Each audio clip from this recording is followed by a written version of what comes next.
Good afternoon, everyone.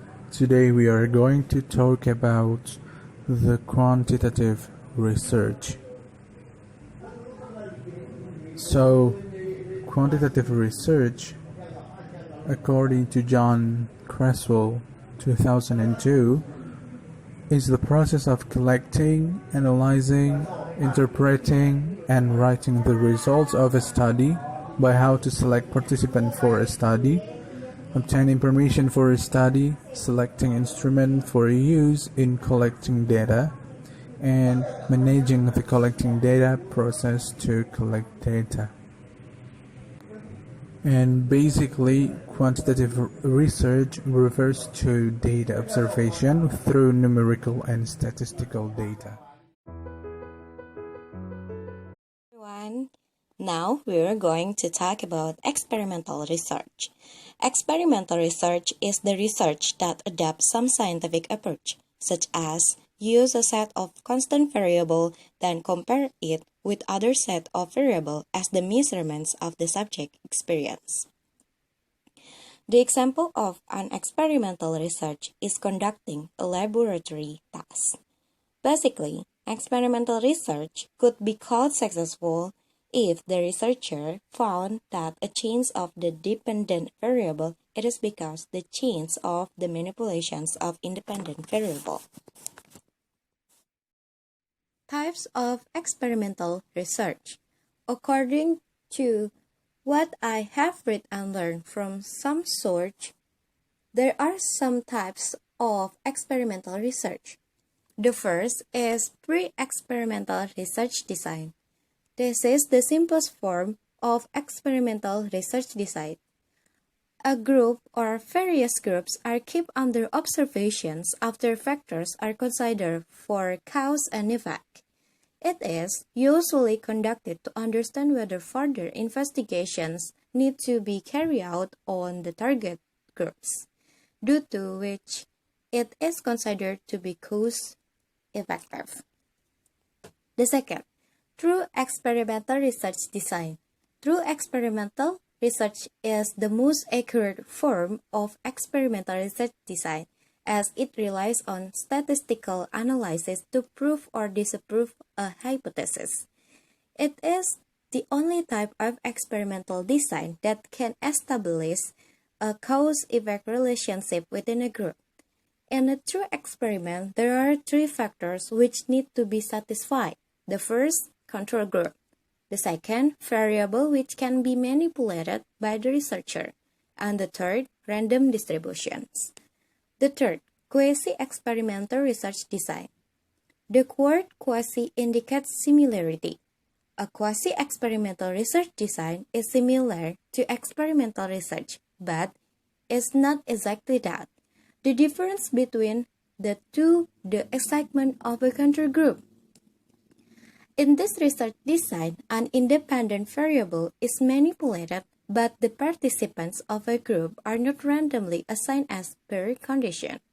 The independent variable is manipulated before calculating the dependent variable, and so directionality problem is eliminated. Quasi-research is used in field settings where random assignment is either irrelevant or not required.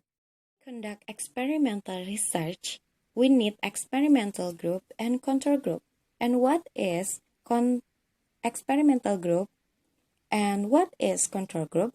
Experimental group is group as the sample test group that receives some change of independent variable. And control group is a group that do not get any change of independent variable. Usually, this group will be compared to the experimental group when the researcher have found the result from their experiments.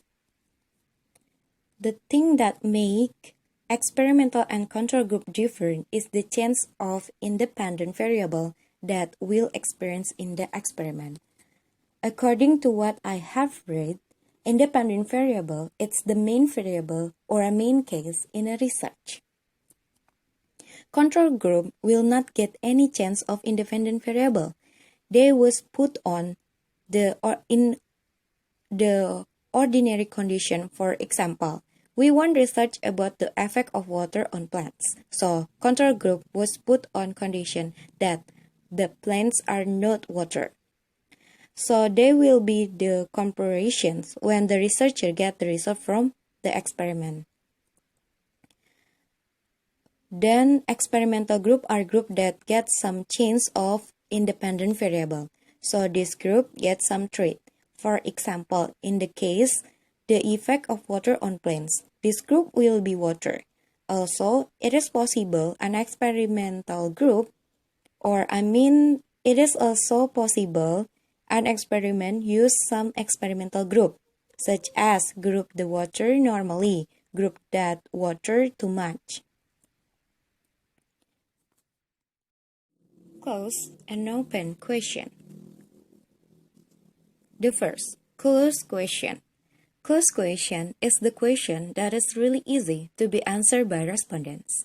The respondent or participants are asked to answer the question through some predetermined options. This question can be yes or no question. The characteristic of closed question is the ask, easily understand, quick to answer, quick to quote and analysis. But closed question do not give any opportunity to respondent to answer the question, use the respondent's own words. The choices of closed question should mutually and exhaustive. Mutually means it must not possible for an answer to fall into two categories. Then, exhaustive means we must ensure that all of the possible answers are catered for in response options, and that you have not left something important out. Open question. Open question is the question are answered by filling the blank. Usually, through open question, researchers give respondents opportunity to answer to their own words. However, open question will make the researcher find some complex answer, and it is more difficult to code and analysis. Because of it, open questions are used less often. It needs certain methods and techniques to conduct this research. There are at least two forms of techniques, which are probability sampling and non-probability sampling. Probability sampling is when the participant is chosen by a researcher throughout random sampling techniques, and each participant has an equal chance to be chosen as a sample. For example, if individual A has 12% probability to be chosen, so the others, which are B until Z, or the individual B until Z, are having 12% as well. And then the individuals which already chosen by researcher, they will represent the whole population. While in non-probability sampling, it is when participant is chosen by researcher through non-random sampling techniques. In non-probability sampling, each individual of the participant has no equal chance to be chosen as a sample. For example, individual A has 15% to be chosen as a sample, so the others has different percentage to be a sample, or even the same percentage, but not always. So, in probability sampling, there are simple random sampling, systematic sampling, and stratified sampling, and also multi-stage cluster sampling. In sample random sampling, it is when every participant has an equal chance to be chosen using the random numbers table, and also can choosing respondents or units such as school. So each person has the same opportunity to be a sample to representative their population. And the researcher does this based on random numbers table way. And for the second one is systematic sampling.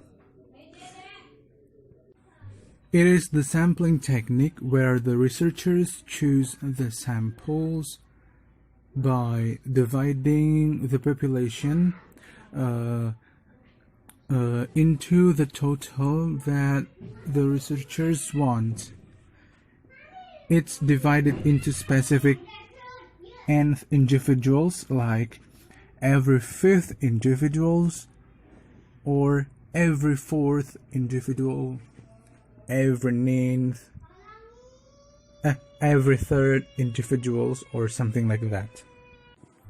And for the third one is stratified sampling.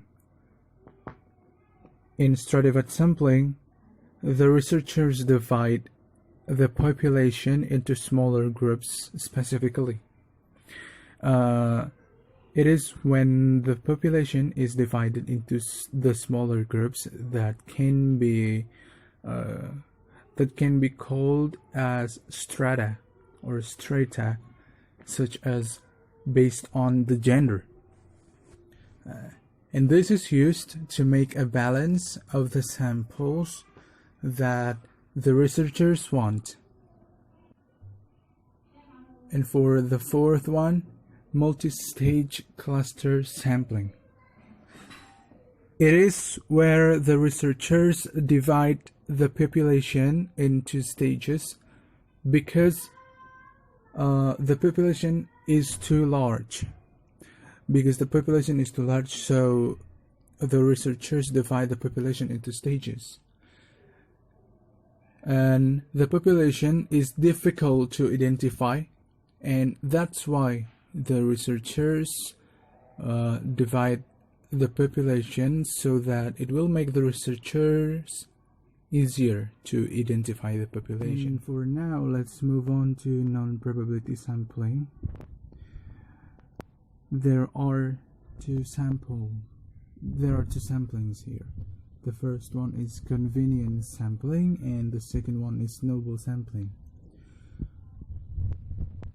In convenience sampling is when the participant is ready to be researched and giving any information to answer the question. While in snowball sampling, it is when participant asking the other participants to be a member in a research. This is the end of our presentation. Thank you very much for your attention. It needs certain methods.